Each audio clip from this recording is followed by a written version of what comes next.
News bell network మీడియాకు స్వాగతం. శ్రీకాకుళం జిల్లా పాతపట్నం నియోజకవర్గం పాతపట్నం మండలం కాగువాడ గ్రామంలో బాబు ష్యూరిటీ మోసం గ్యారంటీ కార్యక్రమం నిర్వహించారు. ఈ కార్యక్రమానికి వైఎస్సార్సీపీ రాష్ట్ర క్రమశిక్షణ కమిటీ సభ్యురాలు మాజీ ఎమ్మెల్యే శ్రీమతి రెడ్డి శాంతి ముఖ్య అతిథిగా హాజరయ్యారు. ఈ సందర్భంగా ఆమె మాట్లాడుతూ చంద్రబాబు నాయుడు నేతృత్వంలోని కూటమి ప్రభుత్వం ప్రజలకు అబద్ధపు హామీలు ఇచ్చి మోసం చేసిందని విమర్శించారు.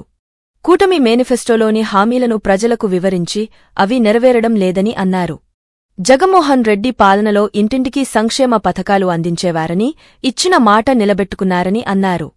జగన్ రైతులకు అండగా నిలిస్తే చంద్రబాబు పాలనలో రైతులు మోసపోయారని స్పష్టం చేశారు.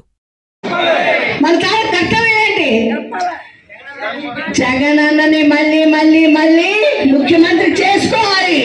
మన పేద ప్రజల బ్రతుకులు బాగుండాలంటే జగనన్న ముఖ్యమంత్రి అవ్వాలి. ఒక్కసారి ఒక్క చిన్న నిదర్శనం రైతులు ఎవరికైనా విత్తనాలు టైం కందేయండి. రైతు భరోసా 13,500 జగనన్న క్యాలెండర్ మే 21 అంటే మే 21 వేసేసేవాళ్ళు. ఈరోజు 2 సార్లు ఎంత ఇస్తా ఉన్నారండి? రైతు భరోసా 20,000 ఇస్తా ఉన్నారు. అంటే ఇప్పటికి 2 సార్లు బాకీ.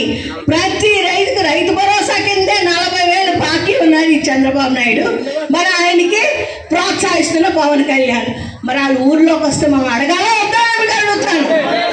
వాళ్ళ ఊర్లోకి అడుగు పెడితే మనం అడగాలా వద్దా? రైతు భరోసా కేంద్రాలు మనకి కొరసవాడ, కాగువాడ, బోరగాం ఎలాంటి చక్క చెడ్డమ్మ తల్లి, ఆ తల్లి గుడి ఎంత అందంగా ఉందో ఆ పక్కనే మంచి అభివృద్ధి కార్యక్రమాలు ఇవన్నీ చేసి ప్రతి రైతుకు కూడా ఎక్కడ తలదించకూడదు, ఎక్కడ కూడా చెయ్యి చాపకూడదు, నా అక్క చెల్లి ఎవరితోటి మాట పడకూడదు, ఎవరి దగ్గర అవమానపడకూడదు. ఇదే జగనన్న తాలూకు పరిపాలన. న్యాయమైనటువంటి ఒక మంచి మనస్తత్వం, మానవత్వం, మన అందరూ బాగుండాలనేటువంటి కోరిక.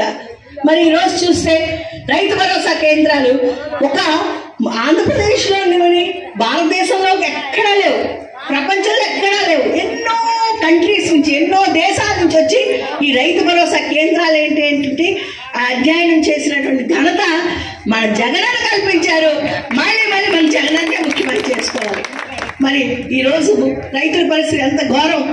ఎరువులు లేవు, మరి విత్తనాలు లేవు. మన జగనన్న టైంలో విత్తనం దగ్గర నుంచి, విత్తనం ఇచ్చిన దగ్గర నుంచి ఆఖరి ధాన్యం విక్రయమైనంత వరకు కూడా ప్రభుత్వమే రైతు వెంట ఉండాలి, రైతుని రాజును చేయాలి, రైతుని చక్రవర్తిని చేయాలన్నదే మన తాలూకు ధ్యేయ లక్ష్యం. ఈరోజు చూస్తే ఇంత భయంకరమైనటువంటి పరిస్థితిలో మనం ఉన్నాం. మరి నాడు నేడు ఒకసారి గుర్తించుకోండి, మన స్కూళ్ళన్నీ పాడుబడిపోయినటువంటి భవనాలు,